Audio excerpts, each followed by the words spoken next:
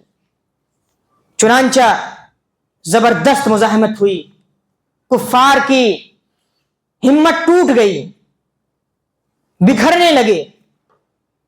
اور روایتوں میں آتا ہے، حضرت اکرمہ بیان کرتے ہیں کہ جنگ بدر کے موقع پر میں موجود تھا اور ہاتھ کٹ کے گر رہے تھے، گردنیں کٹ کے گر رہی تھیں، کوڑے برس رہے تھے، لیکن معلوم نہیں تھا کہ کون برسا رہا ہے کون کاٹ رہا ہے۔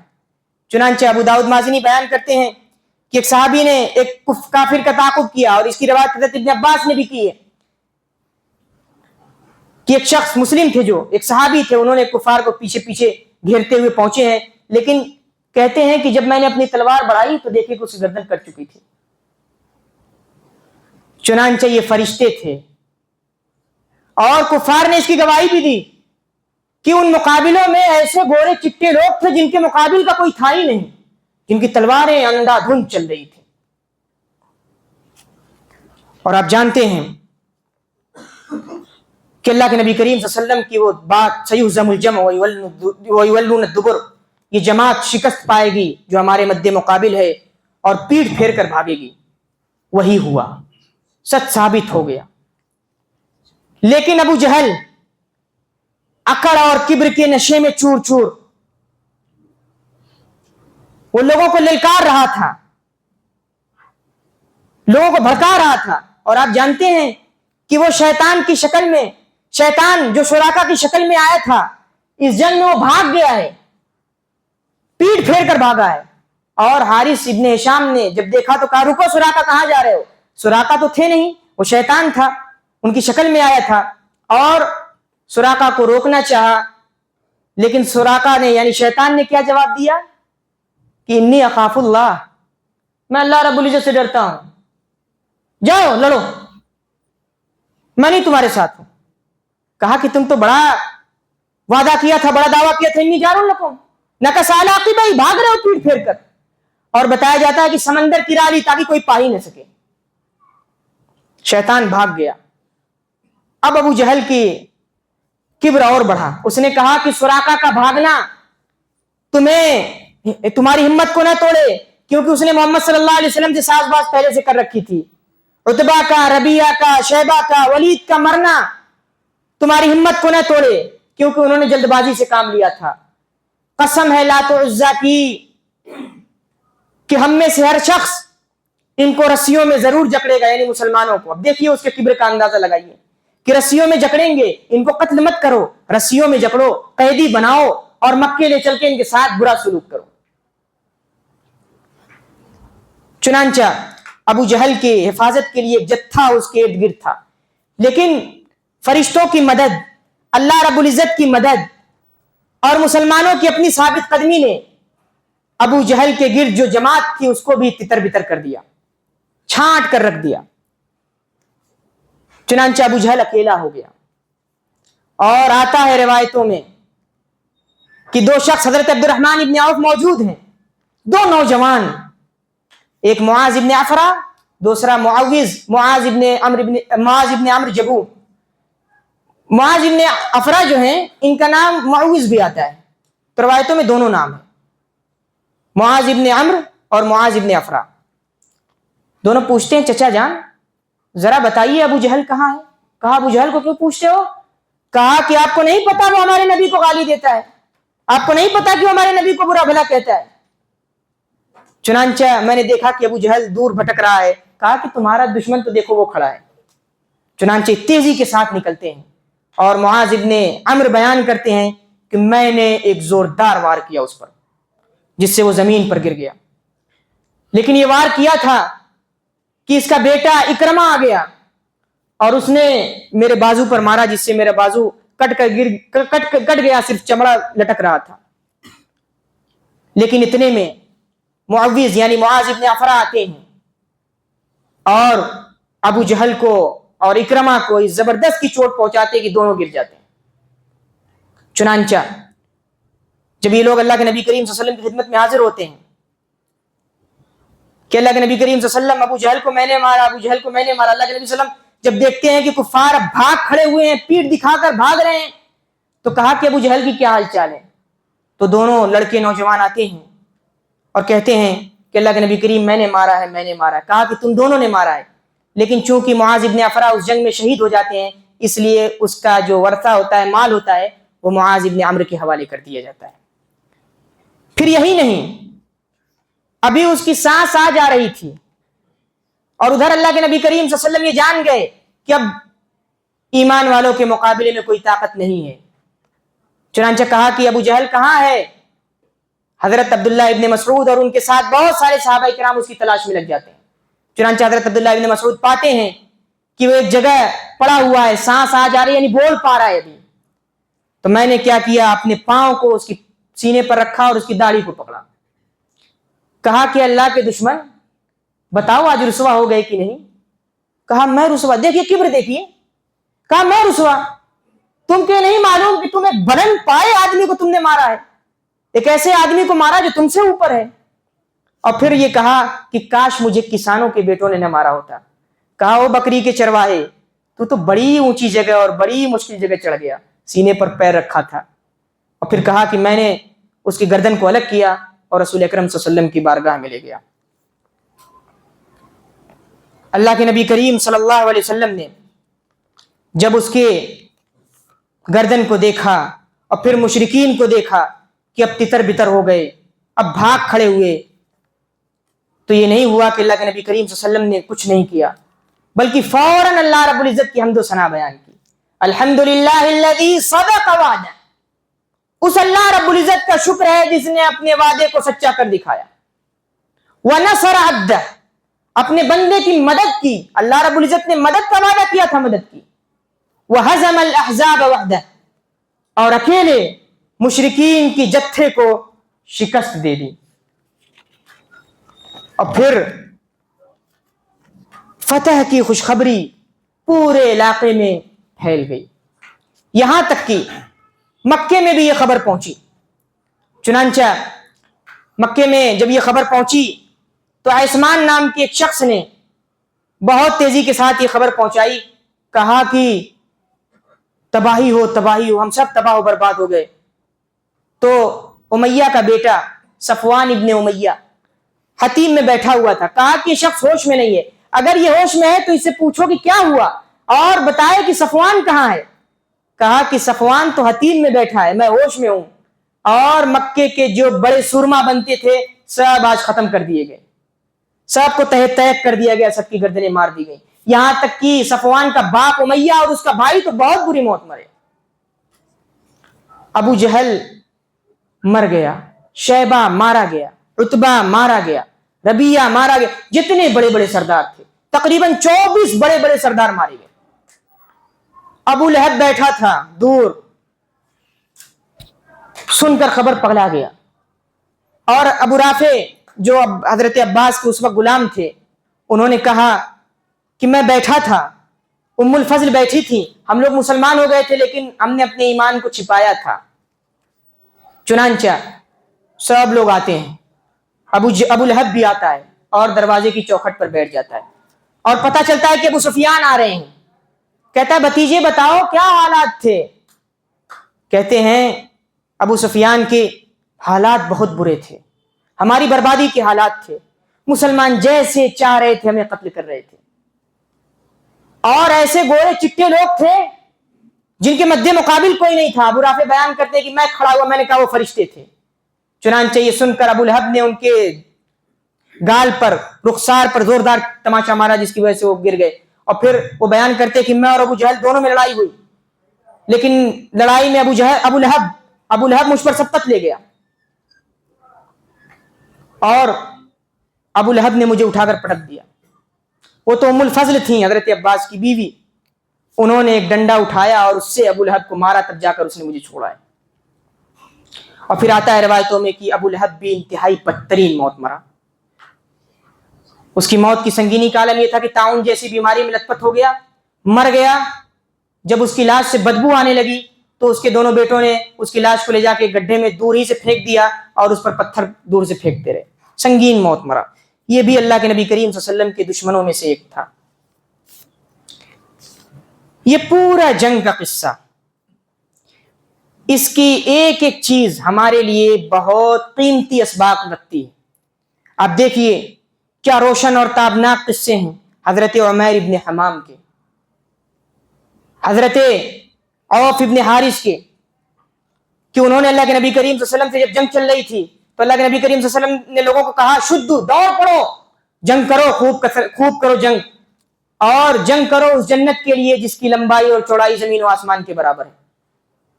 صحابہ کرام خوش ہوئے. عمیر ابن حمام کہتے ہیں کہ میں تو بہت خوش ہوا اور میں نے کہا بہت خوب بہت خوب. اللہ کے نبی کریم صلی اللہ علیہ وسلم نے کہا کہ کہتے ہو بہت خوب.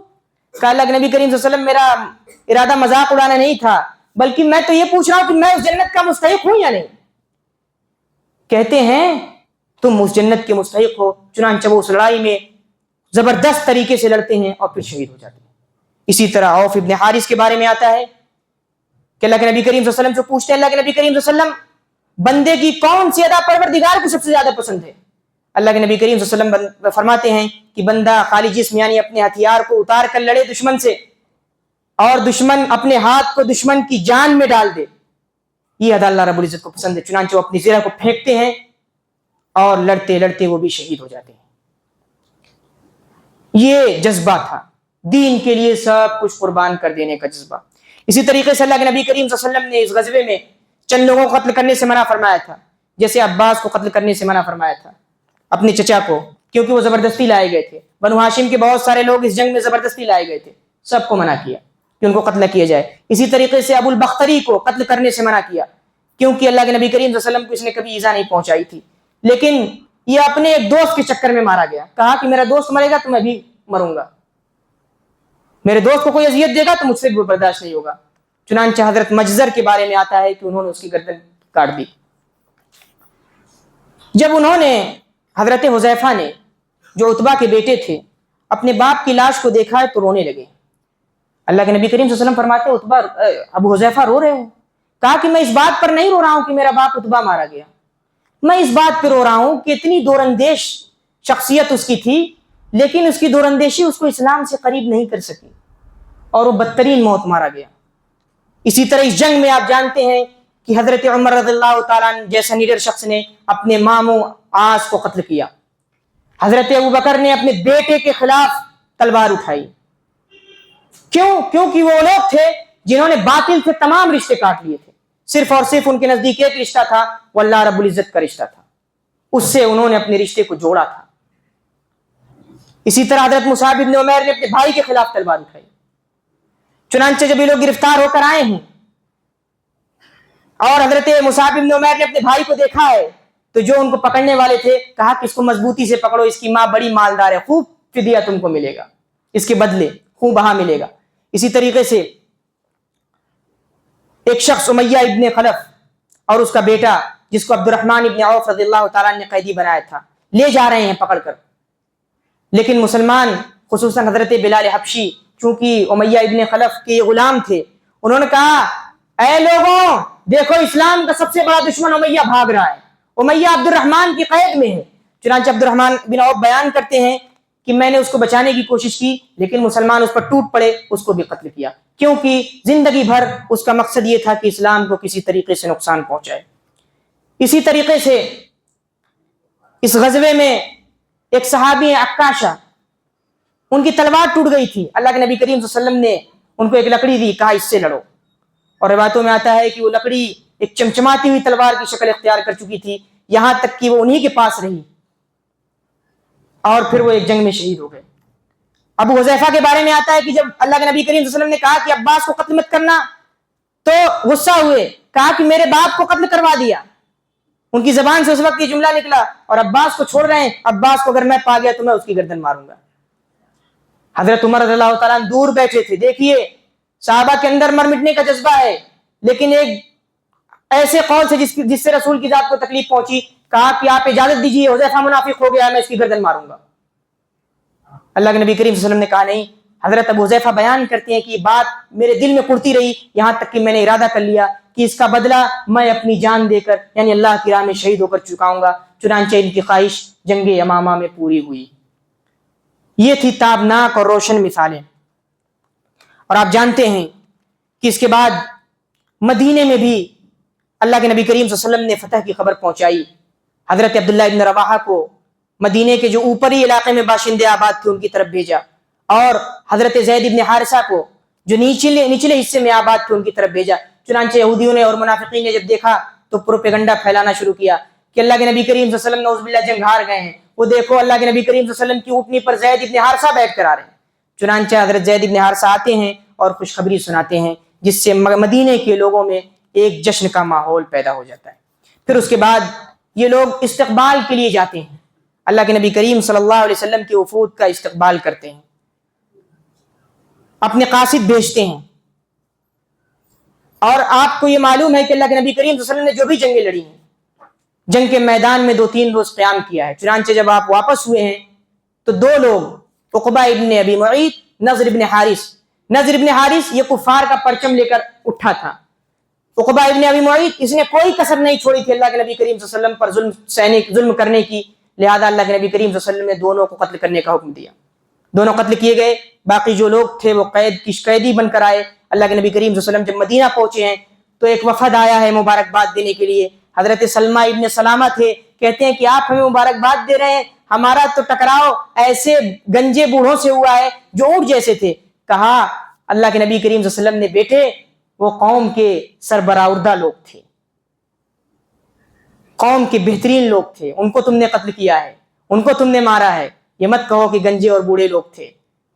اسی طریقے سے حضرت اسید جو جنگ میں نہیں جا پائے, کہتے ہیں اللہ کے نبی کریم صلی اللہ علیہ وسلم اللہ رب العزت کی حمد ہے, ثنا ہے, جس نے آپ کو حق کے ساتھ بھیجا ہے, آپ کو کامیابی سے ہمکنار کیا ہے. یہ مت سوچئے گا کہ اسید پیچھے رہ گیا تو اس کے دل میں یہ خیال تھا کہ آپ ایک خوریز مارکے سے ٹکرانے والے ہیں, ہرگز نہیں. اگر اسید کو یہ پتا ہوتا کہ یہ خوریز مارکا ہونے والا ہے تو اسید اپنی جان اور اپنے مال, اپنی تمام جائیداد کو لے کر حاضر ہو جاتا, سب کچھ قربان کر دیتا. یہ تھا جذبہ صحابہ کرام کے اندر.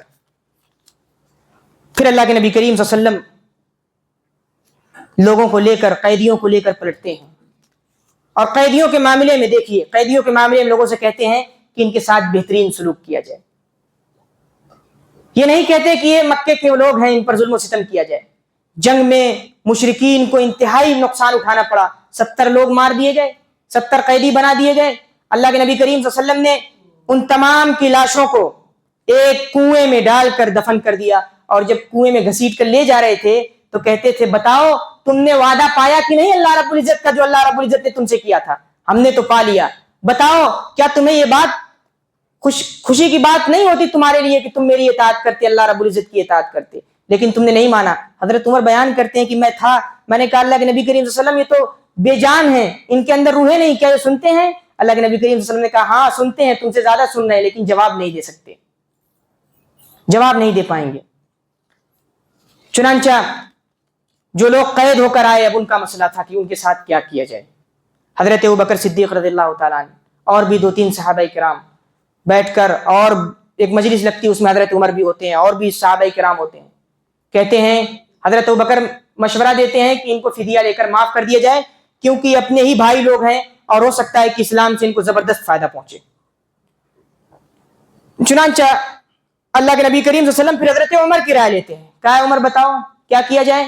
کہا کہ میری وہ رائے نہیں ہے جو حضرت ابوبکر کی رائے ہے, آپ عمر کے قریبی کو عمر کے حوالے کیجئے, حضرت حمزہ کے قریبی کو حضرت حمزہ کے حوالے کیجئے, عقیل ابن ابی طالب کو حضرت علی کے حوالے کیجئے, ہم سب ان کی گردنیں اپنے ہاتھ سے ماریں. کیوں؟ کیونکہ اللہ تعالیٰ کو یہ جاننا ہے کہ ہم مشرکین کے لیے نرم گوشہ نہیں ہیں. ہم نے جو عہد باندھا ہے کہ اللہ رب العزت تیری عبادت کریں گے, تیرے لیے ڈٹ جائیں گے, تیرے لیے ثابت قدم ہو جائیں گے, ہم اس وعدے کو پورا کرنے والے لوگ ہیں. چنانچہ اللہ کے نبی کریم صلی اللہ علیہ وسلم نے چونکہ رحمت تھی, رحمت کا تقاضا تھا کہ آپ نے ان سب کو معاف کیا. چنانچہ جب معاف کیا ہے, فدیے پر بات ہوئی ہے کہ ان لوگوں سے فدیہ لے کر ان کو چھوڑ دیا جائے, تو وعید آئی ہے کہ جب تک اللہ کا حکم نہ آ جائے, آپ نے فیصلہ کر لیا, آپ نے لوگوں سے فدیہ لینے پر منظور ہو گیا, آپ نے قبول کر لیا کہ لوگوں سے فدیہ لے لیا جائے گا اور چھوڑ دیا جائے گا. کہا کہ اگر اللہ رب العزت نے یہ بات لکھ نہ دی ہوتی, یعنی کیا کہ یا تو احسان کیا جائے قیدیوں کے ساتھ یا فدیہ, فَإِمَّا مَنًّا وَإِمَّا فِدَاءً, یا تو احسان یا فدیہ لے کر چھوڑ دیا جائے. اگر یہ بات نوشتے میں مذکور نہیں ہوتی تو اللہ رب العزت آپ کو سنگین عذاب دیتا.